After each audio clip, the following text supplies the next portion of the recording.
மகளிர் உரிமை மீட்பு பயணத்திற்கு இப்பொழுது நமக்கெல்லாம் எழுத்துரை ஆற்ற இருக்கின்றார் நம்முடைய பசுமை தாயகத்துடைய தலைவர் அவர்களை வரவேற்று மகிழ்கிறேன். அனைவருக்கும் இனிய மாலை வணக்கம். தமிழக மகளிர் உரிமை மீட்பு பயணம் என்ற இந்த நிகழ்ச்சி இன்று திருநெல்வேலி மாவட்டத்தில் ராதாபுரத்தில் மிக சிறப்பாக நடந்து கொண்டிருக்கின்றது. அதுவும் இன்றைக்கு மார்ச் 8 மகளிர் தின விழா. அந்த மகளிர் தின விழா அன்றைக்கு இந்த நிகழ்ச்சி சிங்கப்பெண்ணே எழுந்து வா அப்படி என்ற அந்த அழகான முழக்கத்தோடு இந்த நிகழ்ச்சி இங்க நடந்து கொண்டிருக்கின்றது. நாங்க இந்த நிகழ்ச்சிய சென்னையில நவம்பர் மாதம் ஆரம்பிச்சோம். இந்த மாதிரி ஒரு சிங்கப்பெண்ணே எழுந்து வா, மகளிர் உரிமை மீட்பு, மகளிருக்கான உரிமைகளை மீட்க போகும் ஒரு நிகழ்ச்சியை ஆரம்பிக்க வேண்டும் என்று நாங்க நவம்பர் மாசம் முடிவு செய்து சென்னையில ஆரம்பிச்சோம். அதற்கப்புறம் காஞ்சிபுரத்துல முதல் நிகழ்ச்சி நடந்தது. காஞ்சி காமாட்சி அம்மன் அருளோடு அந்த முதல் நிகழ்ச்சி நடந்தது. இன்று இந்த நிகழ்ச்சியின் நிறைவு விழா கன்னியாகுமரி பகவதி அம்மனுடைய அருளாசையோடு அழகாக நடந்து கொண்டிருக்கிறது. நான் காலையில அங்க போயிட்டு வந்தேன். அதுவும் இன்றைக்கு 108வது நாள். அதாவது நாங்க நிகழ்ச்சியை தொடங்கி நவம்பர் 22 சென்னையில நாங்க தொடங்கினோம்.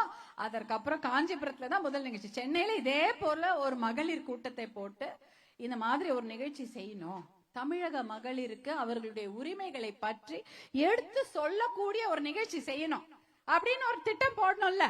நாளைக்கு சமைக்கணும்னா நைட்டே முதல் நாளே நீங்க யோசிச்சு வச்சிருவீங்கல்ல. காலையில எழுந்தோடனே டக்குன்னு இட்லி ஊத்திடுவீங்களா? முதல் நாளே இட்லி மாவு அரைச்சு வச்சாதானே. அந்த மாதிரி நாங்களும் என்ன பண்ணோம், சென்னையில இத மாதிரி ஒரு மகளிர் நிகழ்ச்சி ஏற்பாடு செய்து எல்லாரையும் வரவழைச்சு, உங்களுடைய அன்பு சகோதரி வழக்கறிஞர் ஷகிலா அவங்களும் கூட வந்திருந்தாங்க அன்னைக்கு அந்த முதல் நிகழ்ச்சிக்கு. எல்லாரும் அந்த நிகழ்ச்சியை நாங்க யோசிச்சு திறம்பட செய்யலாம் அப்படின்னு முடிவு செய்தோம். அதை தொடங்கிய இடம் காஞ்சிபுரம், இன்று நிறைவு விழா நடக்கக்கூடிய இடம் கடைக்கோடி, அங்க வடக்க தமிழக வடக்குல நாங்க தொடங்கணும். கும்மிடிப்பூண்டி, சென்னை எல்லாம் தொடங்கி சேலம், தர்மபுரி, தமிழ்நாடு முழுக்க போய் இன்னைக்கு தமிழகத்தின் தென்கோடி கன்னியாகுமரி, திருநெல்வேலி இந்த மாவட்டத்துல நாங்க முடிக்கிறோம் போது அளவில்லா மகிழ்ச்சி. அதையும் அதை விட உங்களை எல்லாம் பார்த்ததில் அதை விட பெரும் மகிழ்ச்சி. ஏன்னா இந்த திருநெல்வேலி மாவட்டமும் இந்த கன்னியாகுமரி மாவட்டத்தில் இருக்கக்கூடிய பெண்கள் பெண் கல்வி மட்டும் இல்ல, விழிப்புணர்வுலையும் அதிகம். எப்படி தைரியமா இருக்கிறது, என்ன பேசுறது என்று தெளிவாக இருப்பாங்க. அப்படிப்பட்ட மாவட்டத்தில் இன்னைக்கு மகளிர் தின நிகழ்ச்சியாக இது நடந்து கொண்டிருக்கிறது. எல்லோருக்கும் இங்கு வந்திருக்கும் சிங்க பெண்கள் அனைவருக்கும் மகளிர் தின வாழ்த்துக்கள். நான் சென்னையில இருந்து வந்திருக்கேன். நிறைய பேருக்கு அன்னைக்கு நான் வரும்பொழுது சொல்லிட்டு இருந்தேன், என்னுடைய பெயர் சௌமியா அன்புமணி. அன்புமணி யாரு அப்படின்னா அது என்னுடைய கணவருடைய பெயர். அன்புமணி அவர் ஒரு டாக்டர், மருத்துவர் அன்புமணி அவர். அவருடைய மனைவி சௌமியா நானு. நாங்க சென்னையில இருந்து வந்திருக்கோம். எனக்கு 3 பெண் குழந்தைகள், 2 பேருக்கு திருமணம் ஆகிவிட்டது. அவங்களுக்கு 2 குழந்தைங்களும் இருக்கு. பெரிய பொண்ணுக்கு ஒரு பொண்ணு ஒரு பையன். பொண்ணு எனக்கு ஒரு பேரம்பேத்தி, அடுத்த பொண்ணுக்கு 2 பொண்ணுங்க, 2 பேத்தி. அதனால நானும் உங்களை மாதிரிதான் பேரம்பேத்தி எல்லாம் எடுத்துட்டு இன்றைக்கு இந்த நிகழ்ச்சியில உங்களோட கலந்து கொள்வதில் மிகுந்த மகிழ்ச்சியோட உங்களை எல்லாம் பார்த்ததில் மகிழ்ச்ி அடைகின்றேன். நான் பசுமை தாயகம் என்ற ஒரு சுற்றுச்சூழல் அமைப்பையும் தொடர்ந்து நடத்தி கொண்டிருக்கின்றோம். 1905 இருந்து அது நடந்து கொண்டிருக்கிறது. 2000ல நான் அந்த நிகழ்ச்சிகள் நடத்த ஆரம்பிச்சேன். 2002ல இருந்து பசுமை தாயகம் சுற்றுச்சூழல் மாத இதழ் புக்கு அதை ரெடி பண்ணிட்டு இருந்தேன். அதை தொடர்ந்து நடத்தி கொண்டிருக்கின்றேன். பசுமை தாயகம் சார்பாக இந்த கன்னியாகுமரி, இந்த திருநெல்வேலி மாவட்டத்துல கூடங்குளம் எதிர்ப்பு, அந்த அணு மின் நிலையம், அனல் மின் நிலையம் எதிர்ப்புக்காக நிறைய போராட்டங்களை இங்க ஆயிரக்கணக்கான மக்களை வைத்து நடத்தி இருக்கின்றோம். அதே போல இன்றைக்கு இந்த திருநெல்வேலி மாவட்டத்துல ராதாபுரம்ல இந்த நிகழ்ச்சி சிறப்பாக நடந்து கொண்டிருக்கின்றது. அதுல ஒரு சில விஷயங்களை உங்ககிட்ட பேசணும், உங்ககிட்ட நிறைய விஷயங்களை கலந்து சொல்லணும்ல.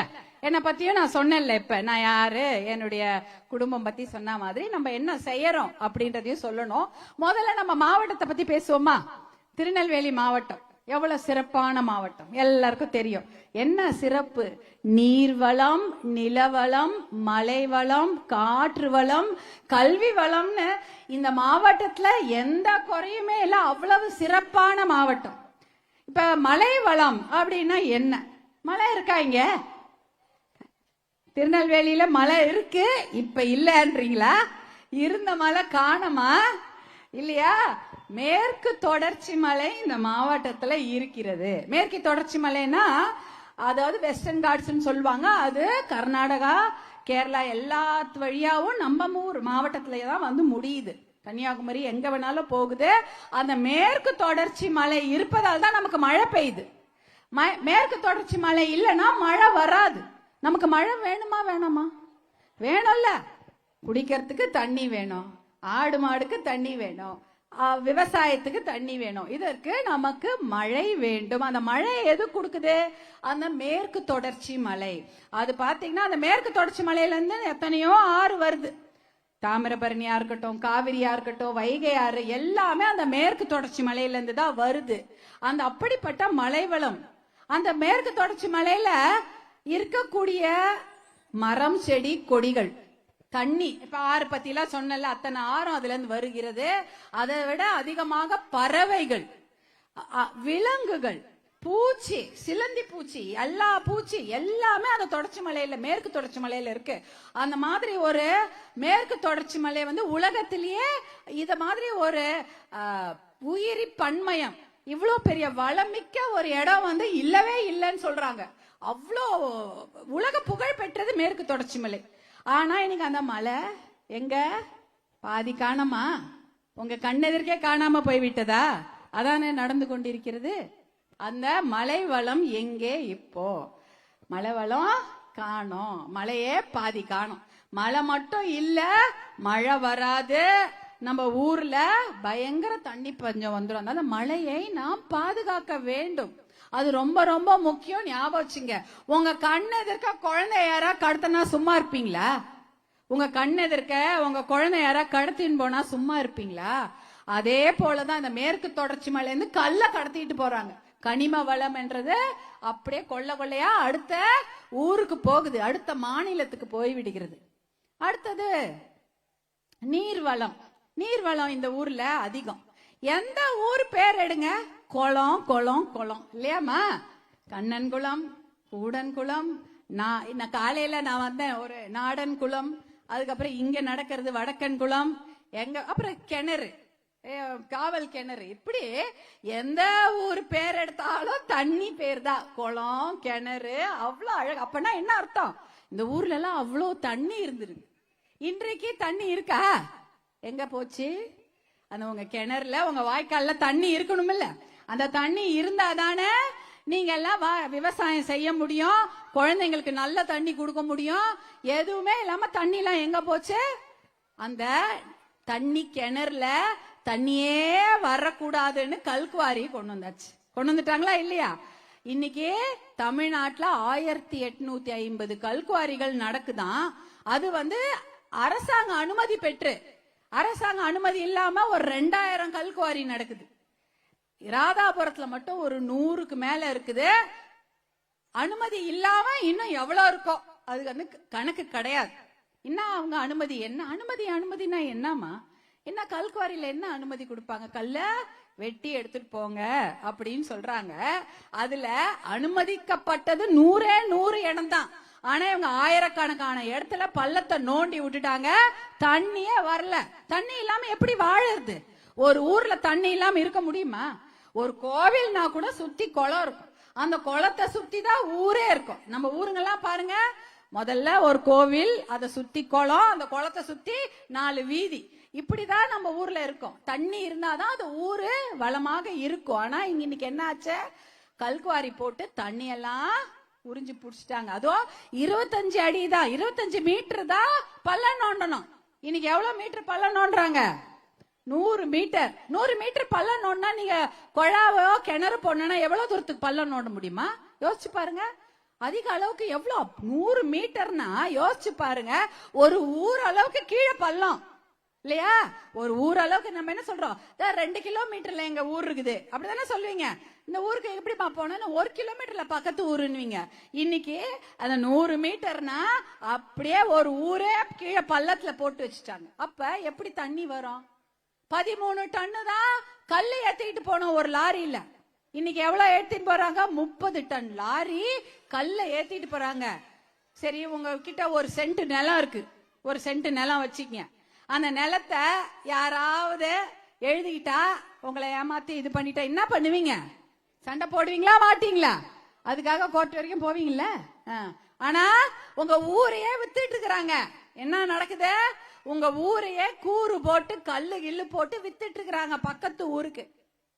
நீங்க பார்த்துக்கிட்டு சும்மா இருக்க போறீங்களா? அதுதான் நீங்க கேள்வி. இத பார்த்துட்டு நீங்க சும்மா இருக்க கூடாது. ஏன்னா ஏமாத்திட்டு இருக்கிறாங்க, ஊரையே கொள்ளையடிச்சு வித்துட்டு இருக்கிறாங்க. அதனால தெளிவா இருங்க.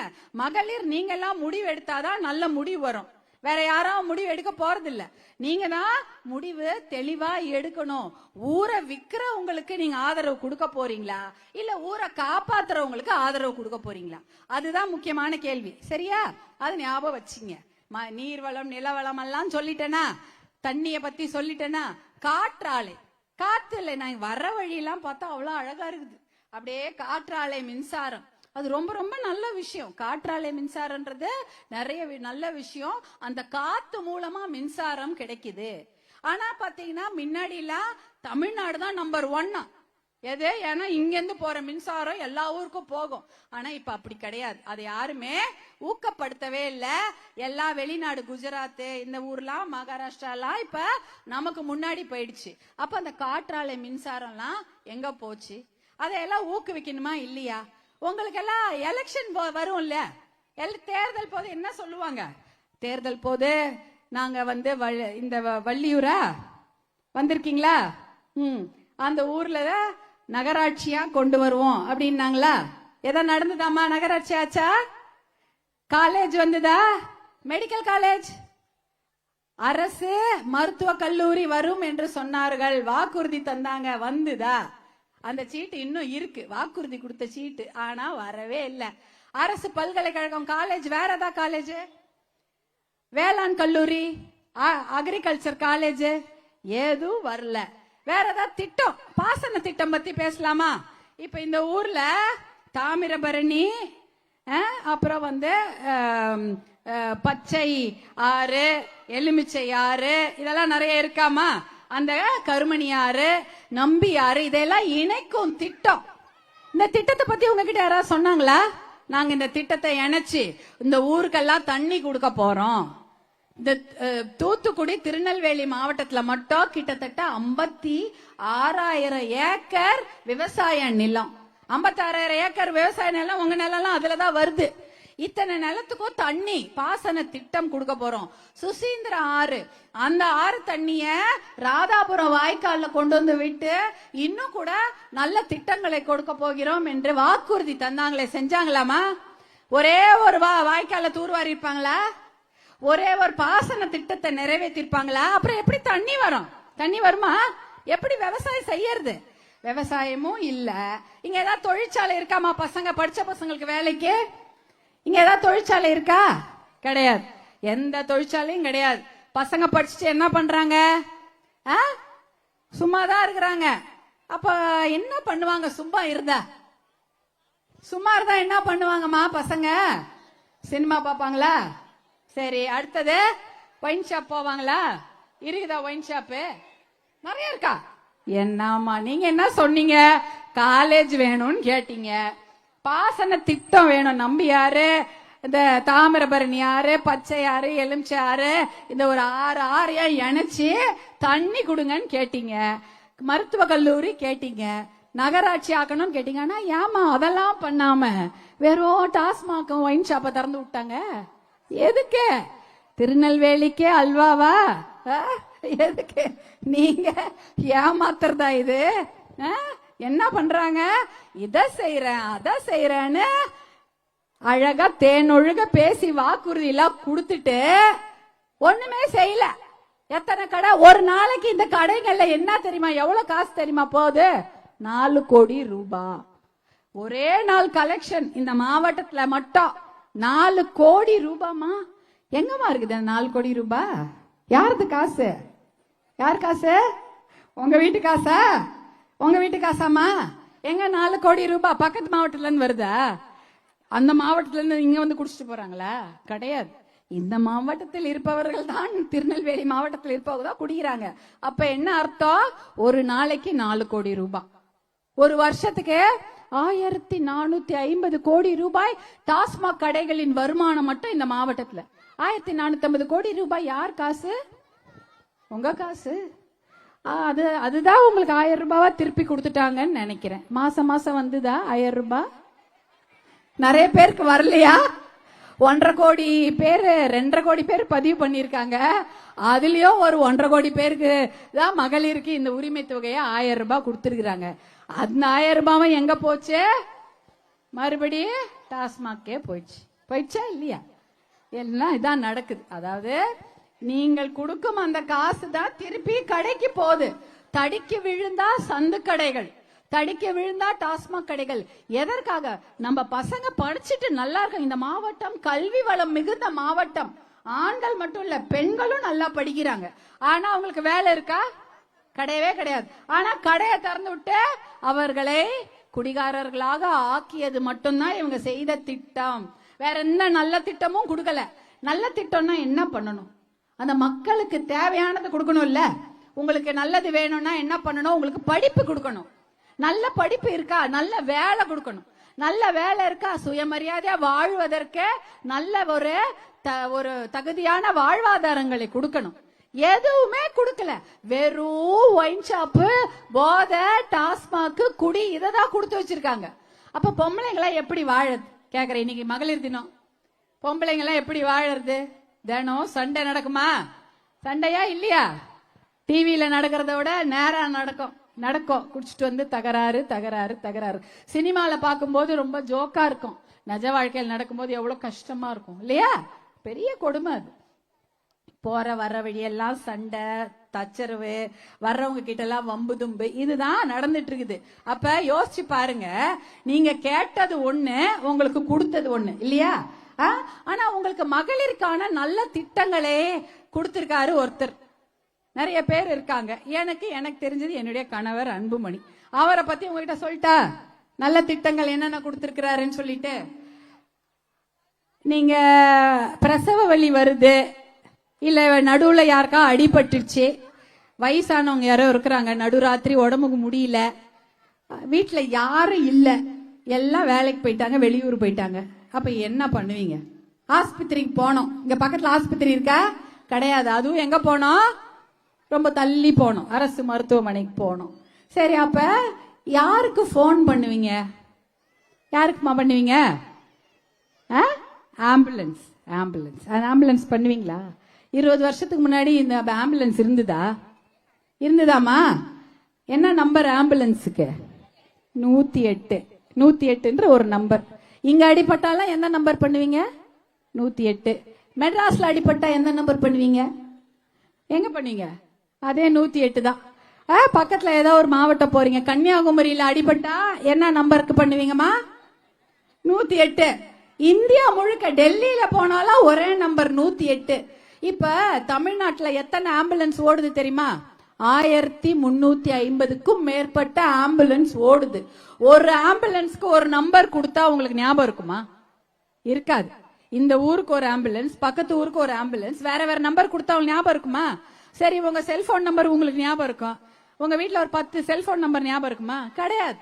அதனாலதான் மருத்துவர் அன்புமணி தான் இந்த 108 என்ற நம்பரை ஆம்புலன்ஸ்க்குலாம் ஒரே நம்பரா கொண்டு வந்தார்.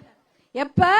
அவரு 2004 இருந்து 2009, அதாவது இன்னைக்கு இப்ப 2026. 2004ன்றது நான் சொல்றது கிட்டத்தட்ட யோசிச்சு பாருங்க, ஒரு 20 வருஷங்களுக்கு முன்னாடி.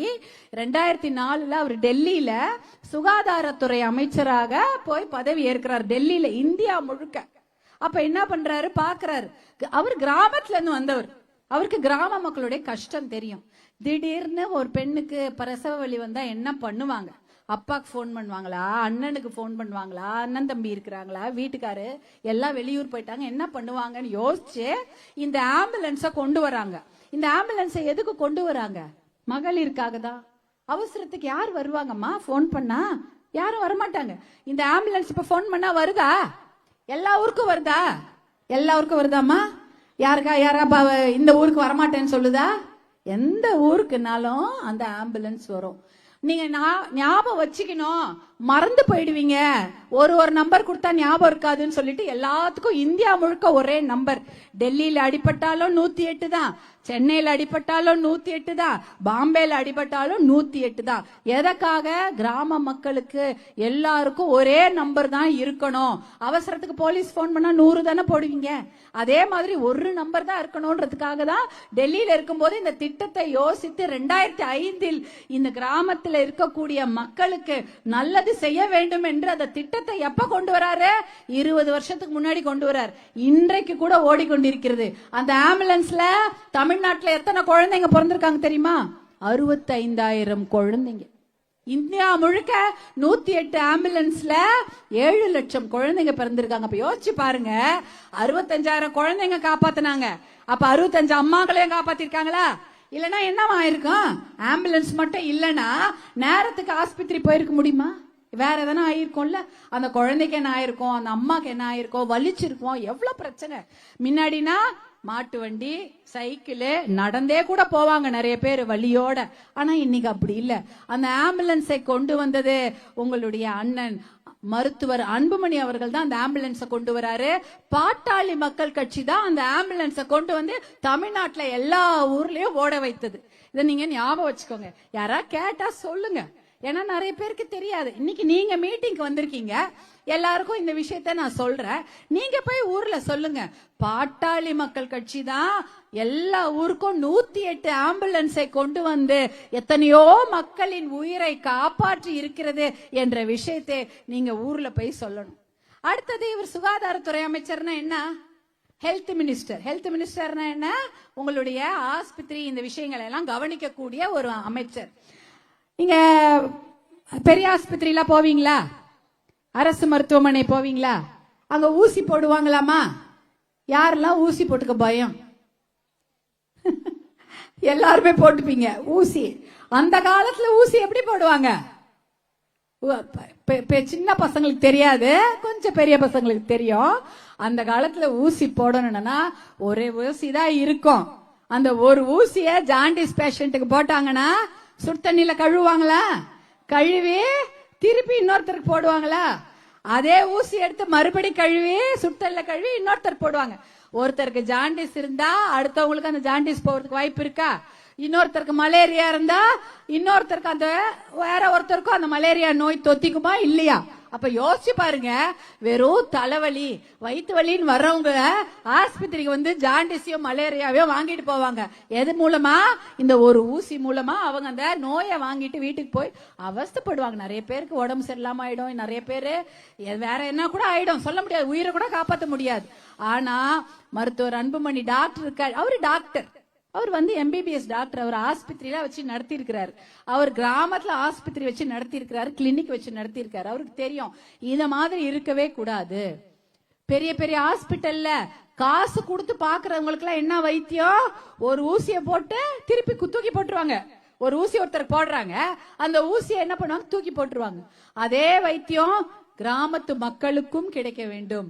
அதே நல்ல வைத்தியம் இலவசமாக வைத்தியம் பார்த்து கொள்ளக்கூடிய பெரியவங்க, ஏழை விவசாயிகள், பெண்கள், குழந்தைங்க, யாரா இருந்தாலும் எந்த வித்தியாசமும் கிடையாது. ஜாதி மத வேறுபாடு எதுவுமே இல்லாம ஒரே மாதிரி ட்ரீட்மெண்ட், நல்ல ட்ரீட்மெண்ட், நல்ல சுகாதார சிகிச்சை கிடைக்க வேண்டும் என்பதற்காக ஒரே நைட்ல ஒரு சட்டத்தை கொண்டு வராரு. என்ன சட்டம்? ஒரு முறை ஒரு ஊசியை ஒருத்தருக்கு போட்டா அந்த ஊசியை இன்னொருத்தருக்கு போடக்கூடாது, அந்த ஊசியை தூக்கி போட்டுடணும் அப்படின்ற சட்டத்தை கொண்டு வர்றாரு. இதை யார் கொண்டு வந்தது? டாக்டர் அன்புமணி. அவரை நீங்க பாத்திருக்கீங்களாமா? போட்டோலயாவது பாத்திருக்கீங்களா? பாத்திருக்கீங்களா? அதான் அவர் இந்த பகுதியில் நிறைய வந்திருக்காரு. என்னதான் நீங்க இப்ப பாக்குறீங்கன்னு நினைக்கிறேன். அந்த இந்த ஊசியினால எத்தனை உயிர் காப்பாற்றப்பட்டிருக்கு தெரியுமா? ஏன்னா ஒருத்தருக்கு போட்ட ஊசிய இன்னொருத்தருக்கு போட முடியாது. உடம்பு சரியில்லாத ஊசியை கொண்டு வந்து உடம்பு சரியில்லாத ஒருத்தருக்கு போட்ட ஊசி அதுல இருக்கக்கூடிய கிருமி கொண்டு வந்து உங்க பேர குழந்தைக்கு போட்டா சும்மா இருப்பீங்களா சொல்லுங்க, தப்பு இல்ல? அப்ப என்ன ஆயிடும்? அந்த குழந்தை நல்லா இருக்க குழந்தைக்கு நோய் வந்துரும் இல்லையா? அதை தடுக்கணும் என்பதற்காக தான் இந்த திட்டத்தை கொண்டு வரார். ஒரு முறை பயன்படுத்தி அந்த ஊசிய தூக்கி போட்டு விட வேண்டும், அந்த ஊசியை இன்னொரு நோயாளிக்கு போடக்கூடாது என்ற திட்டத்தை எல்லா மருத்துவமனையிலும் கட்டாயமாக்கி கொண்டு வந்தது டாக்டர் அன்புமணி தான். அவரு உங்க அண்ணன் தான். இது எதுக்காக கொண்டு வராரு? நம்ம கிராமத்து மக்கள்லாம் நல்லா இருக்கும், காசு கொடுத்து ட்ரீட்மெண்ட் பார்க்க வசதி இல்லாதவங்க கூட அவங்களுக்கு நல்ல ட்ரீட்மெண்ட், நல்ல மருத்துவ வசதி கிடைக்க வேண்டும் என்ற இந்த திட்டத்தை கொண்டு வரார். நீங்க எல்லாம் ட்ரெயின்ல எல்லாம் போவீங்களா? பஸ், சினிமா பாப்பீங்களா? யாரெல்லாம் சினிமா பார்க்கவே மாட்டீங்க? எல்லாருமே பார்ப்போம். சினிமா என்பது எல்லாருக்கும் பிடிக்கும். சினிமா தியேட்டர்ல எல்லாம் முன்னாடி போனா என்ன இருக்கும்? மத்தியானம் நடுவுல ஒரு அரை மணி நேரம் உங்களுக்கு என்ன கொடுப்பாங்க? இன்டர்வல் வருமா? படத்துக்கு நடுவில் இடைவேளை விடுவாங்க. இடைவேளையை விட்டு வெளில வந்தா எப்படி இருக்கும்? புகையா இருக்குமா? புகை என்னது? என்ன புகை? ஊதுவத்தி புகையா? சாம்பிராணி புகையா? என்ன புகை இருக்கும்? சிகரெட் புகை. சிகரெட் புகை இருக்குமா இல்லையா? எங்க அப்பத்தால இருக்கும். பஸ், ட்ரெயின்ல நிறைய பேர் போயிருப்பீங்க ஏதாவது ஊருக்கெல்லாம். ட்ரெயின்ல உட்காந்தா சிகரெட் புகை இருக்குமா? என்ன, நீங்க யாரும் சிகரெட் பிடிக்கிறது இல்ல, ஆனா பக்கத்துல இருக்கிற யாராவது பிடிப்பாங்க. அந்த சிகரெட் புகையில கேன்சர் தரக்கூடிய அவ்வளோ பெரிய நச்சு பொருட்கள் இருக்கும். அந்த சிகரெட் புகையில கேன்சர் வரும். அத நீங்க யாரும் பிடிக்க மாட்டீங்க, ஆனா அந்த புகைய நீங்க சுவாசிப்பீங்க. நீங்க மட்டும் இல்ல, உங்க மடியில இருக்க குழந்தையும் சுவாசிக்கும். இந்த பாப்பா இருக்குன்னா நீங்க ட்ரெயின்ல போகும்போதோ, பஸ்ல போகும்போதோ, பேருந்துல போகும்போதோ உங்க மடியில குழந்தை இருக்குது, நீங்க இருக்கீங்கன்னா பக்கத்துல யாராவது சிகரெட்டை புடிச்சு குப்பு குப்புன்னு விட்டாங்கன்னா அது அப்படியே எல்லாரும் தப்பே பண்ணாத அந்த குழந்தையும் அந்த பெண்களும் சுவாசிப்பாங்க. அப்ப அவங்களுக்கு என்ன வரும்? அவங்களுக்கும் கேன்சர் வரும். வருமா இல்லையா? அதனாலதான் மருத்துவர் அன்புமணி, டாக்டர் அன்புமணி என்ன பண்றாரு? பொது இடங்களில் bus, train, cinema hall, cinema பாக்குற இடம், இல்ல ஹோட்டல், எங்கன்னா உணவு விடுதி, பார்க், பூங்காக்கள், இந்த மாதிரி பொது இடம், இந்த மாதிரி மீட்டிங்ல உட்காந்து பக்கத்துல ஒரு 10 பேரு சிகரெட் பிடிச்சிருந்தா என்ன ஆகும்? அது பாட்டு நீங்க சுவாசிச்சுட்டு இருப்பீங்க. இந்த மாதிரி எந்த இடத்துலயுமே பொது இடங்களில் பொதுமக்கள் கூடும் எந்த இடத்துலயும் யாருமே சிகரெட் பிடிக்க கூடாது என்ற சட்டத்தை ஒரே நாள்ல கொண்டு வரார். எதுக்கு? பெண்களை காப்பாற்ற வேண்டும் அப்படின்றதுக்கு தானே, குழந்தைங்களை காப்பாற்றுறதுக்கு தானே அந்த சட்டத்தை கொண்டு வராரு. உங்களுக்கு தெரியும் இல்லையா? இல்லைன்னா என்ன ஆகும்? அந்த சிகரெட் புகையை குடிச்சு பொதுமக்களுக்கு கஷ்டமா இருக்கும், பெண்கள் கஷ்டப்படுவாங்க, குழந்தைங்க கஷ்டப்படுவாங்க. இதெல்லாம் நடக்க கூடாது என்பதற்காக ஒரே நாள்ல தான் அந்த சட்டத்தை கொண்டு வரார். இப்படிதான் திட்டங்களை கொண்டு வர வேண்டும். போலியோ தெரியுமாமா? போலியோ முன்னாடி எல்லாம் நிறைய குழந்தைங்களுக்கு அந்த போலியோன்ற அந்த வாதம், கால் கொஞ்சம் இழுத்துக்கும், குழந்தைங்க சரியா நடக்க முடியாது, அது வளர வளர இன்னும் மோசமாயிட்டே போகும். அந்த போலியோ என்ற அந்த நோயை, கொடிய நோயை ஒழித்தவரும் மருத்துவர் அன்புமணி தான். 2006, 2007 இதை ஒழித்ததற்காக அவருக்கு வெளிநாட்டுல கூப்பிட்டு பாராட்டு விழா நடத்துறாங்க. இந்தியாவுல போலியோவை ஒழித்தது டாக்டர் அன்புமணி தான். ஏன்னா அதற்காக நிறைய திட்டங்களை 2005 இருந்து நிறைய திட்டங்களை கொண்டு வந்தார். போலியோ மருந்து, சொட்டு மருந்து முகாம் அடிக்கடி நடத்த வேண்டியது.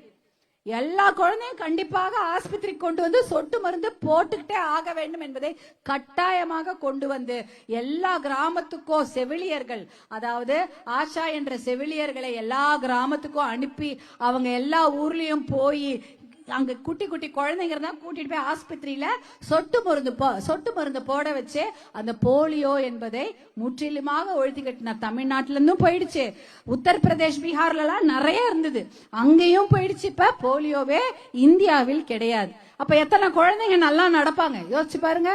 இல்லைன்னா போலியோ இருந்தா எப்ப பார்த்தாலும் வந்தா ஏதாவது ஒரு குழந்தை மாட்டிட்டு பாவம் அது நடக்கிறதெல்லாம் கஷ்டமா இருக்கும். இப்ப இந்த மாதிரி விஷயங்களை எல்லாம் மருத்துவர் அன்புமணி மகளிருக்காக தான் கொண்டு வர்றாரு. பெண்களுக்காகவும் குழந்தைகளுக்காகவும் நாட்டு மக்களுக்காகவும் நல்ல திட்டங்களை கொண்டு வந்தார் டாக்டர் அன்புமணி. இதையெல்லாம் பாட்டாளி மக்கள் கட்சி மூலமாக தான் தமிழ்நாட்டுக்கு கொண்டு வர முடிந்தது. உங்க எல்லாருக்கும் தெரியும், கட்சியாக தான் அங்க டெல்லியில இருக்கிறாங்க. அப்படி இருக்கும்போது நல்ல திட்டங்களை தமிழ்நாட்டு மக்களுக்கு கொடுத்தது பாட்டாளி மக்கள் கட்சியும் மருத்துவர் அன்புமணியும் தான். இன்னும் கூட நல்ல திட்டங்களை கொடுக்க தயாராக இருக்கிறார்கள். இன்றைக்கு ஒரு வெற்றி கூட்டணி அமைந்திருக்கிறது. எல்லாரும் ஒன்னா இருக்கிறாங்க.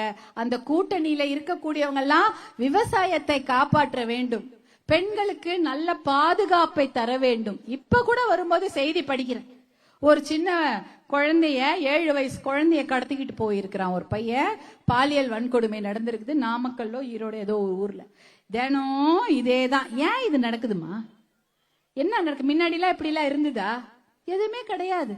தெருவுல போற குழந்தைய இழுத்துட்டு போய் அதை பாலியல் வன்கொடுமை செய்யற கொடுமை எல்லாம் இப்பதான் நடக்குது. சும்மா நடுராத்திரி தனியா பொண்ணு போனா உடனே 4 பேர் கூட்டிட்டு போய் பாலியல் வன்கொடுமை. தனியா நடுவுல ராத்திரி பொண்ணு போனா கூட்டு போய் பாலியல் வன்கொடுமை செய்ய சொல்லி யார் சொன்னா? என்ன அவசியம் என்ன? அப்ப அந்த வக்கர புத்தி பாருங்க. அந்த புத்தியை கொடுப்பது எது? ஒழுங்கா படிக்கிற பசங்களுக்கு கெட்ட புத்தியை தருவது எது? இந்த குடிப்பழக்கமோ போதை பழக்கமோ? தமிழ்நாட்டுல இது அதிகமாக 5 வருஷத்துல ரொம்ப பெருகிடுச்சு, பயங்கரமா பெருகிடுச்சு. அதை கட்டுப்படுத்தவே முடியல. ஏன் முடியலன்னா கண்டுக்காம இருக்கிறாங்க. எவ்வளவு வேணா குடிக்கட்டும், ஓட்டு மட்டும் போட்டா போதும். எவ்வளவு வேணா கொள்ளை அடிக்கலாம், கடைசி நிமிஷம் ஒரு 1000 ரூபாய் கொடுத்து வாயை அடைச்சிட்டா போதும். அப்படிதான் நினைச்சுக்கிட்டு ஆட்சி நடத்தி கொண்டிருக்கிறார்கள். ஏன்னா ஒரு எலெக்ஷன் போதும் ஏமாத்துறதுக்குன்னே விதவிதமான அறிவிப்புகளுடன் வருவார்கள். பெண்களை ஏமாற்றி ஓட்டு வாங்கி விட்டா இன்னும் 5 வருஷத்துக்கு கடையை திறப்பாங்க, பசங்களுக்கு வேலை கொடுக்க மாட்டாங்க, விவசாயத்தை அழிப்பாங்க. உங்க கண்ணெதிர்க்கே உங்க ஊரு, உங்க மலை, உங்களுடைய நிலம் எல்லாத்தையும் வெட்டி பக்கத்து ஊருக்கு கடத்திடுவாங்க. இதான் இங்க நடக்கும். அதனால பெண்களாகிய நீங்கள் விழிப்பாக இருக்க வேண்டும். உங்களுக்கு நல்லது செய்ய காத்து கொண்டிருக்கிறார்கள் மருத்துவர் அன்புமணியும் அவர் சார்ந்து இருக்கக்கூடிய வெற்றி கூட்டணியில் இருக்கிற அத்தனை பேரும் காத்துக்கிறாங்க.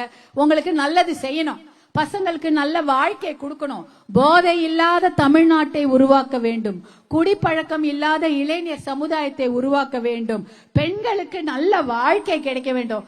படிச்சுட்டா மட்டும் போதாது, அவங்களுக்கு நல்ல வாழ்க்கை, சுய மரியாதையோட நிக்கணும்ல. ஒரு 10 ரூபாய் கூட யாரையா கேட்டு வாங்குற நிலைமையில் தானம்மா யாரையும் கேட்கணும்.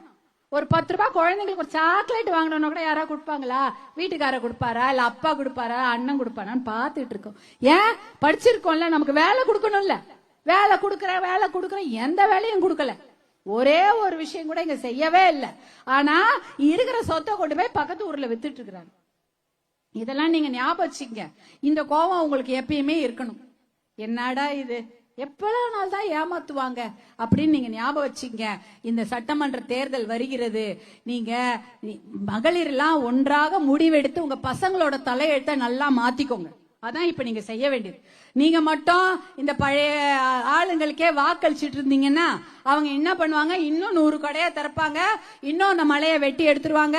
கனிம வள கொள்ளையால அவங்க பணக்காரங்களாகி இங்க பசங்களெல்லாம் குடிகாரர்களாக்கி மதுக்கு அடிமையாக்கி பெண்கள் வாழ்க்கையை அவங்க பழகிடுவாங்க. இது திருப்பி நடக்க கூடாது என்றால் நீங்கள் மருத்துவர் அன்புமணி சார்ந்திருக்கும் அந்த வெற்றி கூட்டணிக்கே நீங்க வாக்களிக்க வேண்டும். அப்பதான் உங்களுடைய விவசாயம் பாதுகாக்கப்படும். பாசன திட்டங்கள், இந்த ஆறெல்லாம் இணைச்சி தண்ணி நல்லா வரும், பசங்களுக்கு வேலை வாய்ப்பு உருவாக்கி கொடுக்கப்படும், பெண்களுக்கு பாதுகாப்பு உறுதி செய்யப்படும். போதை பழக்கத்தையும் இந்த மது பழக்கத்தையும் இந்த குடி பழக்கத்தையும் தமிழ்நாட்டை விட்டு ஒழிச்சுட்டா நம்ம பாதுகாப்பா இருக்கலாமா இல்லையா? நல்லா இருக்கலாமா இல்லையா? நம்ம பணம், உங்களுடைய பணம் எத்தனை கோடி சொன்ன ஞாபகம் இருக்குதா? ஒரு நாளைக்கு 4 கோடி, வருஷத்துக்கு 1500 கோடி. அத நீங்க உங்க வீட்டுல இருக்குமா? உங்க பீரோல இருக்குமா? புது வீடு கட்டிக்கலாமா?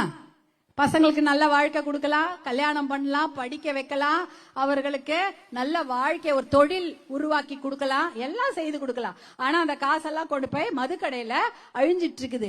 உங்களுக்கு நல்லது யாருமே செய்யக்கூடிய திட்டங்களே அவர்கள் கிட்ட கிடையாது. ஏமாற்றும் திட்டங்கள் மட்டும்தான் வச்சிருக்கிறாங்க. அதனால அவர்களை நம்பி மீண்டும் வாக்களிக்கவே கூடாது. இந்த சட்டமன்ற தேர்தலில் பாட்டாளி மக்கள் கட்சியும் அது சார்ந்து இருக்கக்கூடிய வெற்றி கூட்டணிக்கும் உங்கள் வாக்குகளை அள்ளித்தாருங்கள். கண்டிப்பாக உங்க குழந்தைகளுக்கு நல்ல வாழ்க்கை, பெண்களுக்கு பாதுகாப்பு உறுதி செய்யப்படும் என்று அதுதான் இன்னைக்கு சொல்லணும் நான் வந்தேன். நான் சொன்னது உங்களுக்கு புரிஞ்சிருக்கும்னு நினைக்கிறேன். நீங்க ஊர்ல போய் நீங்க அதை சொல்லுங்க. அதே போல ஊராட்சி மன்ற தேர்தல் வருதா? ஊராட்சி மன்ற தேர்தல்னா என்ன? கவுன்சிலர், சேர்மன், ஒன்றிய கவுன்சிலர் இதெல்லாம் இருக்கா?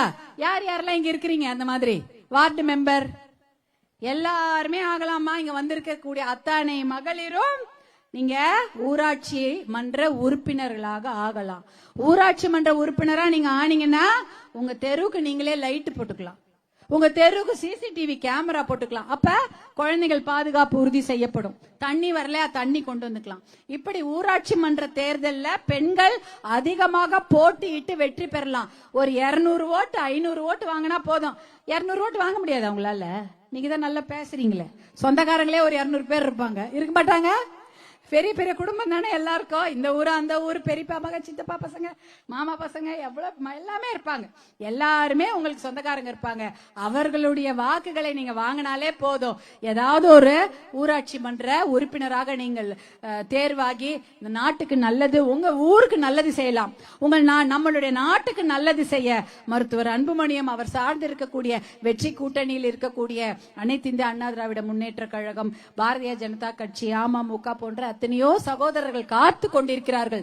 நல்லது செய்ய வாய்ப்பு தான் உங்ககிட்ட கேட்கிறோம் என்பதை தெரிவித்துக் கொண்டு உங்களை எல்லாம் சந்தித்ததில் மிகுந்த மகிழ்ச்சி.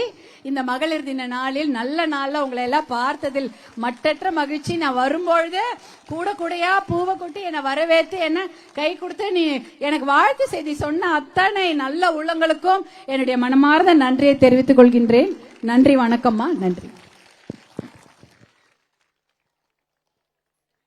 சிங்கப்பெண்ணே, ஆமா சிங்கப்பெண்ணே, அந்த சிங்கப்பெண்ணே எழுந்து வா என்ற முழக்கத்துடன் தமிழக மகளிர் உரிமை மீட்பு பயணம் இந்த ராதாபுரம் தொகுதியில் திருநெல்வேலி மாவட்டத்தில் மிக இனிதாக நிறைவேறி இருக்கின்றது.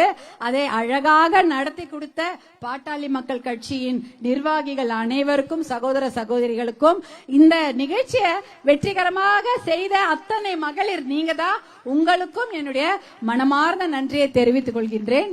நன்றி, வணக்கம். அனைவருக்கும் இனிய மகளிர் தின வாழ்த்துக்கள்.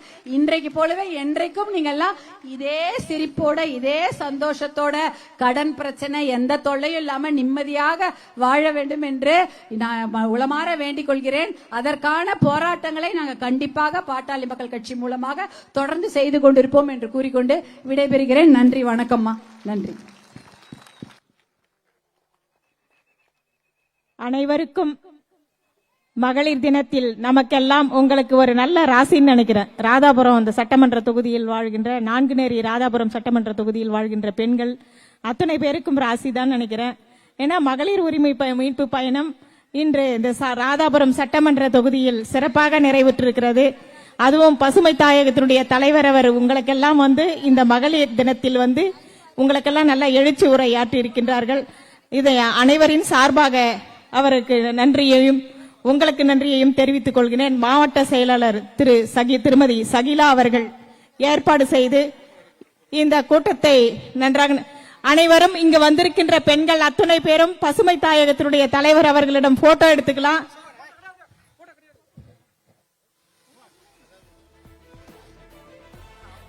மாவட்ட செயலாளர் திரு சகிலா அவர்கள் தலைமையிலே இந்த நடைபெற்ற இந்த கூட்டம்,